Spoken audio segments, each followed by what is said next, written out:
The Sodor Railway, Season 4, Episode 7. Relax, Stuart. One day in 1927, Stuart was racing up to Arsdale. He had been late getting fired up, and he was late to do his jobs. "You're late," said Smudger. "I know, Smudger. I was not able to get driving quick enough, and now I'm late for my jobs." "Now, Stuart, relax. Just because you're late does not mean you won't get your jobs done on time." "No, Smudger's right, Stuart. You should relax. Just because you're late does not mean Sir Jordan Edwards won't understand what Smudger said.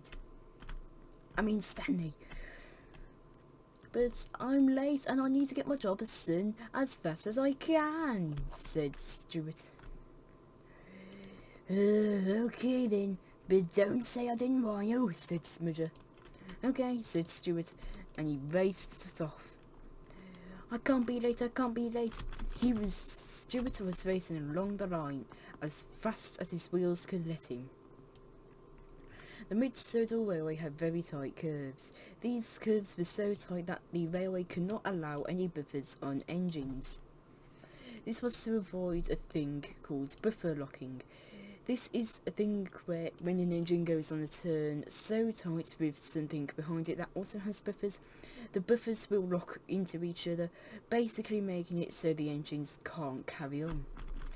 Luckily, the Sodor engines don't have buffers. This is to avoid the buffer locking for these tight turns. And well, this will prove a bit of a bad thing for Stuart, and you'll see why.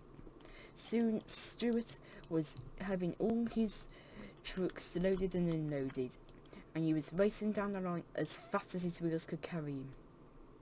He was even going faster than the speed limit and was only slowing down for turns. "I gotta do my jobs as fast as I can," he said. He raced along the line. He then raced up to Ulfstead Road where Duke was. "Oh, hello, Duke," said Stuart. "Hello, Stuart. What's going on?" said Duke. "Oh, I'm just late. I can't keep on chatting," said Stuart. "Oh, Stuart, if you carry on trying to go over the speed limit, you're going to get in trouble with Jordan Edwards, and you'll probably only just be on time or be still a little late. It's not worth trying to put yourself through risk just to get some jobs done, Stuart." "But people will be angry, Duke. Sorry, I can't stop." And Stuart raced away. I can't stop, he said.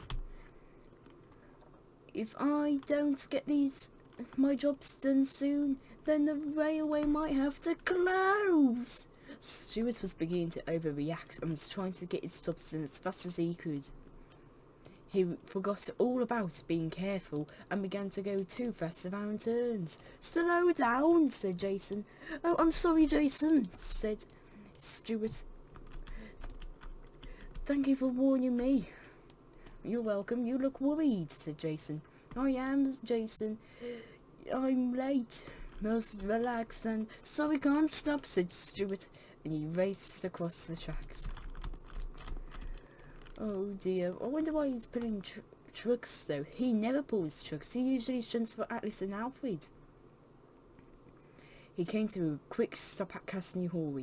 He thought he had no time to talk to engines. So he thought he had to get his jobs done with no time to talk to engines. He carried on his jobs. "You okay, Stuart?" said Atlas. "Yes, I am, Atlas." "You look worried." "I am. I'm late." "Well, be careful, and sorry, I can't stop." Stuart was beginning to ignore every engine he heard and would only tell them that he was late. Oh dear, he said. And he kept on racing across the tracks and was even beginning to lose focus of the tracks. He was no longer concentrating on the tracks and was just thinking about being late and the railway closing, all because he was having his jobs done late. He did not know he was overreacting. but he was getting really worried. Even passengers tried to calm him down, but he just wouldn't listen. "So I can't stop," he said, and he raced off. He was beginning to forget cargo. He was beginning to worry so much, he was beginning to make more mistakes than trying to be on time. "You're late," said Falcon. "Sorry, Falcon," said Stuart. "I'm just, having a hard time." "I understand, don't we, Ada Jane, Mabel, and Gertrude and Millicent?" "Yes, we do, they said. "Now, Stuart, try and calm down, will you? You trying to be getting your jobs done fast will not help." "Yes, it won't. Just calm down, Stuart. Relax, do your job at normal speed, and Jordan Edwards won't worry, because he'll know you were just late firing up today." "I don't know," said Stuart. "Say, Alfred, why are you and Alice pulling coaches today?" "Well, you see, since it's a summer day, the passengers are visiting our railway heavily, and Jordan Edwards doesn't have enough engines and cannot buy enough engines to get us new engines to help us with the passengers, so me and Atlas are often brought off our mine job to pull coaches. It's why I was pulling coaches all those years ago when you were Falcon were playing tricks on Smudger and Stanley." "Oh," said Stuart. "Come on, get a move on," said Falcon. "But, Falcon, can you please do my jobs?" "Why? It's my day off, and I was meant to get repainted today." "Please, Falcon, I just need you to help me." "But you even forgot some of your cargo." "Oh, I have. Can you go and get it, Falcon? And can I take Gertrude and Millicent?" "Why would I let you take my coaches that are beautiful with bogey coaches? Trucks. Bogey wheels." "But they're my coaches, Falcon." "Yes, they're his coaches, Falcon, not yours."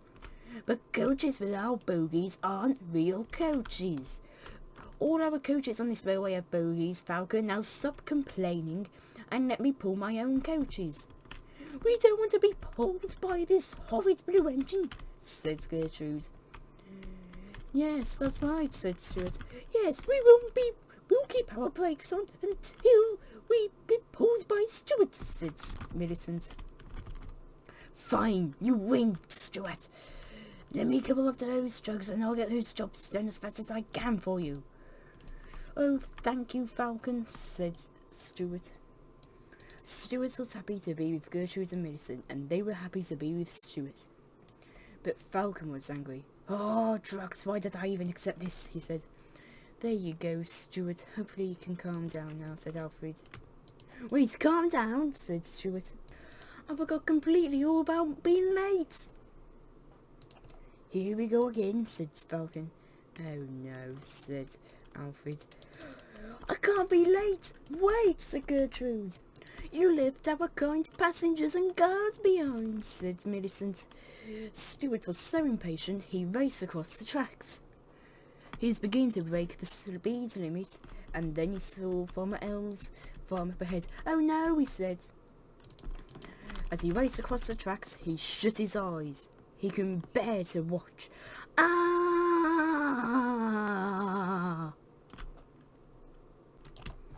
Soon, Stuart had been knocked out in the crash, and when he began to wake up, he woke up to an angry Farmer Elm. "Look what you've done, you silly engine," he said. "Now all my animals are out the farm." "Sorry, sir," said Stuart. He was now fully awake. "Now I'll have to go and catch them, while you are getting derailed and I have to repair the fence." "I'm sorry, Elm. I'll try and do everything I can to repair it." What was that about finding animals? Said Smudger as he steamed up. Smudger, I've caused big trouble. But I found some animals across the line. I'm assuming they're from your farm, Elm. Oh, yes they are, Smudger, said Farmer Elm. He had a look at the animals in the vans. Those are the animals, Smudger. How did you find them? Well, you see, I was doing my usual runs, and then I came across many animals on the line, and I don't know any other farms that are near here, and they wouldn't have ventured too far from the farm, so I assumed they were just from your farm, so I just went and collected them. Well, thank you, Smudger, for getting them. But now, how are we going to repair the fence when it's completely destroyed? I know, sir, said Stuart. Get me re-railed. But I can't, Stuart, said Farmer Elm. I'm not strong enough. I could help, said Smudger. And we can help too, said Smudger's driver and fireman.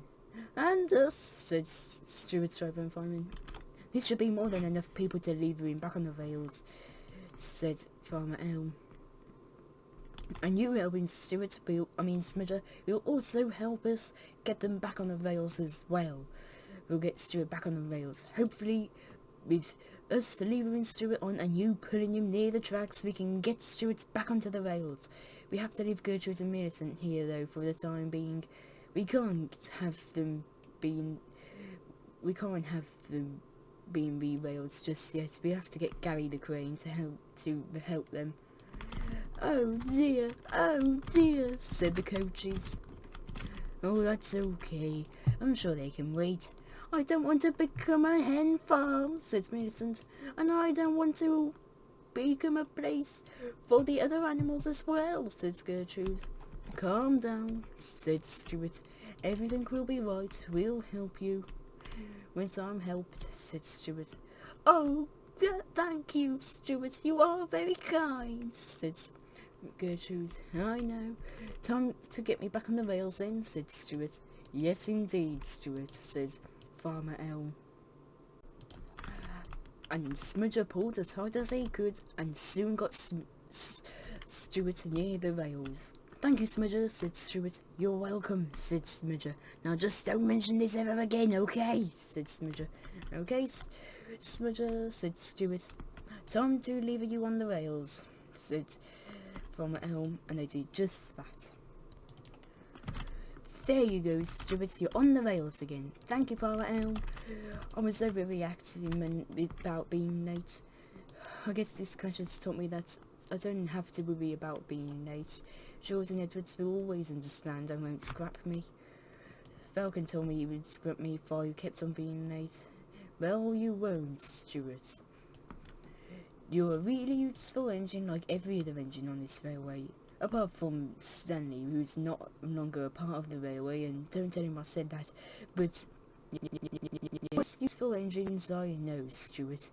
Now, come on, we need to get some wood. Well, you see, I don't know I don't know how to get much wood yet, and we don't want to chop down any trees, so I have an alternative idea. I'll have to ask Jordan Edwards, though, said Stuart. If you do what you got to do, said Farmer Elm, and Stuart steamed away. Then Stuart slowly puffed into our sales station. Hello, Jordan Edwards, said Stuart. You're late, Stuart, said Jordan Edwards. I know, sir, about that. I was worried you'd scrap me for being late. Oh, I wouldn't do that, Stuart. Just because you're late does not mean I'll scrap an engine. They're still really useful, even if they were really reckless like Stanley over there. I heard that, said Stanley. Please, sir. I accidentally crashed into Farmer Elm's farm and now his animals were all gone. Luckily, Smudger got them, but he now needs to fix his fence, otherwise the animals will escape again. What can we do, sir? Said Stuart. Thought Jordan Edwards. I do have an idea, sir, but you may not like it. I wanted to ask you before we do. Do it, said Stuart. "What is it?" said Jordan Edwards. "Well, my idea is that we take some of the trucks there, where Farmer Elm can break them up and use them as his fence while it's getting while he finds actual woods to repair it. No proper woods for his fence." "That's not a bad idea, Stuart. It will shorten our rolling stock down. Just tell him that we need the woods back by Friday." "Yes, sir," said Stuart. "We can't have too much rolling stock gone. I think 2 trucks should do it, sir. That's a bit minor, so it won't be too much of a problem, but the less rolling stock does mean more problems. But we have to keep those animals in there. We can't keep them in the cattle van for a couple days." "You're quite right there, sir. Now go and get the trucks, Stuart," said Jordan Edwards. "Okay, sir," said Stuart, and he steamed away. He steamed through Arsdale once he collected the trucks, where Stanley and Jordan Edwards cheered him on. Farmer Elm's farm is not too far away from here, he thought. It's only really next to Arsdale, so it's not that far away. And here it is, he said. "Hello, Farmer Elm. Hello again, Smudger," said Stuart. "Hello again, Stuart," said Smudger. "Me and Farmer Elm have been trying to calm down the animals, and it's been really annoying," he said. "Oh, well, said Stuart. "And we are getting covered in mud," said Gertrude. "Yes, in the middle of a farm," said Millicent. "Well, I'll help you once I get Gary. Smudger and Farmer Elm, I brought some trucks here," said Stuart. "What's that gonna do?" said Farmer Elm. "I thought you could break the trucks up and use their wood as a fence, but I asked Jordan Edwards, and he said, but we need the woods back by Friday, so can you please do it?" said Stuart. "Of course I will. That's a great idea. Why didn't me and Smudger and you and Gertrude and Millicent think of it before?" "We're still here, you know," said Gertrude. "And we're rusting away," said Millicent. "We'll help you once we get Gary." "Okay, Stuart, that's a great idea. We'll put it into action," said Farmer Elm. Soon Farmer Elm completed the new woods. "There you go," said Stuart. "Yes, there you go," said Smudger. "Thank you for bringing the wood, Stuart." "Don't forget about us," said Gertrude. "Yes," said Millicent. "We'll help you," said Farmer Elm. "You can now put the animals back in. Once we save Gertrude and Millicent, of course. Stuart, can you go and get Gary?" "Of course, sir," said Stuart. It was evening time when Stuart revealed Gertrude and Millicent with Gary and took him away. "Go on, Stuart," said Smudger. "We've unloaded the animals and now we can head home," said Smudger. "Yes," said Stuart. "Thank you for saving us," said Millicent. "We thought we would have become houses for all the animals," said Gertrude. "Don't worry," said Stuart. We would never do that," said Stuart.